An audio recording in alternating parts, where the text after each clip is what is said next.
Hello everyone, welcome back to the Techlog YouTube channel. Today for this video I will be showing you how to download and install eBay. So for that, first of all, open the Google Play Store on your mobile device.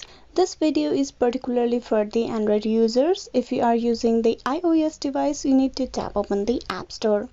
So once you open the Google Play Store, tap on the search bar on the top and type in eBay. Then tap on search.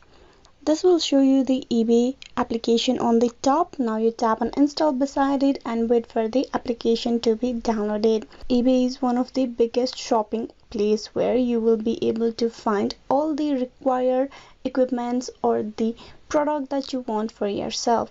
Here you can easily buy the products that you want and it will be delivered to your house.